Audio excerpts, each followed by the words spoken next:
Hey everybody, this is Locks with Myoelectric, and today I thought I would take another look at the Logitech G600 gaming mouse. I had done a first look a while ago. This is going to be more of kind of a quick review. The reason I decided to go ahead and do this is, once again, I'm shopping for a new mouse, so I figured, well, I'll address some of the shortcomings, but I guess if I say that, it sounds like I don't really like the mouse. I'm looking at it in a negative light. That's really not the case at all. I actually do like this mouse a lot. It just has one issue in particular that I'm going to talk about. But first, I'm going to talk about some of the things that I liked or that I was kind of surprised by with this mouse. The reasons I got it is that I wanted a mouse that had more buttons on it. I wanted a white mouse, and this kind of had the styling that I like. And I know that Logitech is going to have something that has good software and isn't going to be buggy, so I wanted to get something that was made by a pretty big manufacturer. So I ended up getting this. I knew that this was going to have a whole bunch of buttons on the side, and I knew that that would take some getting used to. Typically, I'm used to the kind of back and forward layouts of computer mice. And this one, as you can see, has several buttons there. They're kind of contoured. The way that I could make sense of it is that there's kind of really two different sections here. And they're kind of contoured in, so this point right here kind of dips down the most. And so your thumb will kind of get wedged in there. You don't have to worry about accidentally pressing the buttons when you pick it up, because your thumb kind of goes over several of them at once, and the buttons are actually very difficult to press in. You kind of get used to it a little bit, but you do have to apply a decent amount of pressure. Okay, so this mouse also has these two buttons back here. And I like that these two buttons are actually fully programmable. A lot of Logitech mice you'll find now have the free scroll functionality, so you'll hit a button back here and then the mouse will move into a free scroll, which honestly for me, I don't know really what function that serves in games. I've never played a game where I necessarily wanted to do that.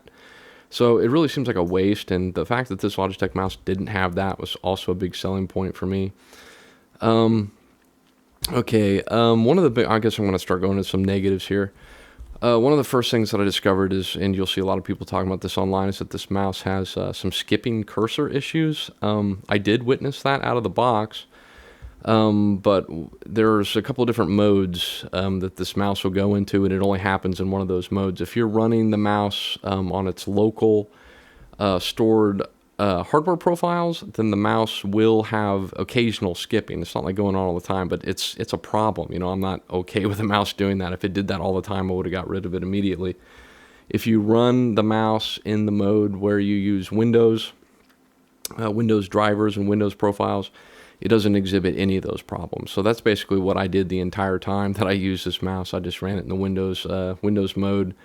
The only benefit for using the local stuff is if I needed to transfer from one computer to the other, which I never ended up doing anyway. But so it's a workaround, so not a huge hang-up. The biggest drawback of this mouse, and this is why I'm getting another one, so you're probably going to see another mouse review from me here pretty soon. The biggest drawback is indeed the amount of pressure that you have to apply to get these buttons down. Me holding my mouse like this, and these buttons right here, typically this is my jump or duck or activate. So like my thumb is doing kind of a constant kind of like gripping like this. And, you know, after a while you start to feel that. Now I'm an older guy now, I'm like 35. And, you know, I play piano and I'm at my computer all day at work. So it could be a matter of my getting old. But I tell you what, that is just wearing me down. And that's just getting tired. So anyway, I just wanted something that was different, that didn't require that much pressure. Now, if you're just tapping these buttons, this mouse will probably be perfect for you, especially if you're an MMO kind of guy. I would definitely recommend this mouse actually over the Razer Naga. I was interested in the Razer Naga 2013. If you have a Best Buy or Fry's or something, you can go out and test out these mice.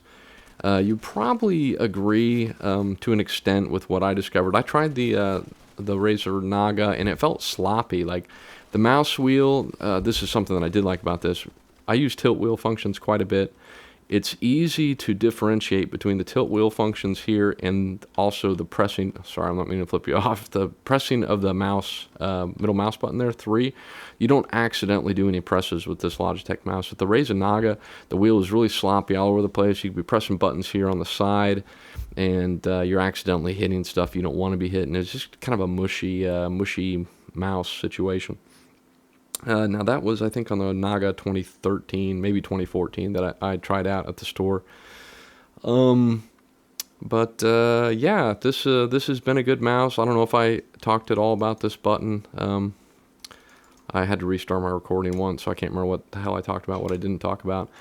This mouse I didn't even realize was there initially, but it is very comfortable. Gripping it like that, it took some getting used to because I don't use this button a whole lot, or this finger a whole lot. I'm not used to it. But that's one thing I haven't seen any other mice that have this, so I know that when I make the change, I'm going to be missing this button here quite a bit. I think in ZMR I was using that for active reload. Some of the games I use it for cover. So I like that. A lot of times I don't like using the DPI drop functionalities that a lot of these mice have. It's just one more additional thing to think about when you're gaming, and anything that's kind of adding needless thought to me is kind of a waste. It's much easier, as high as sensitivities and DPIs and as accurate as these mice get now, having something that drops down the sensitivity, and if it's not automated, I'm really not interested in. So overall, really like this mouse. The one that I'm looking at next that you can anticipate seeing a review on here shortly is going to be the Roccat Tyon, which is being supplied by Roccat to me. I've had my eye on that mouse for a while. It has a lot of buttons. I don't know if it has as many as this, but they're kind of placed a little bit differently on the mouse. So it may be easier to access. If I had a suggestion for a future version of a Logitech G600, it would be to not really have as much pressure required for these buttons on the side, and also maybe to go with something a little bit more conventional. I mean, I didn't end up using all these buttons. Something that was nice is that just this back row here I would use for OBS scene change functions. If you followed our Twitch stream at all, I do a lot of kind of camera scene switches as we're playing. So that was nice, but why not just go with something a little bit more standard? I mean, they already have kind of a almost a D-pad setup here, but they got 6 buttons instead. So why not go with a layout where you just have a traditional, like 2 traditional D-pads here or something that, people can just kind of, hit the ground running with, and it not to seem like a completely foreign button layout or just a cluster of keys. That would be my one suggestion for this mouse, and obviously fixing the really weird buggy issues that it has with the skipping cursor. Other than that, there's a lot of good things about this mouse, and if the cons don't bother you at all for what you're doing, and you're not an old ass like me, then you're probably good. But that's my thoughts on the Logitech G600, and stick around and I'll do a review when the Tyon comes in here shortly. Thanks for watching. See you later.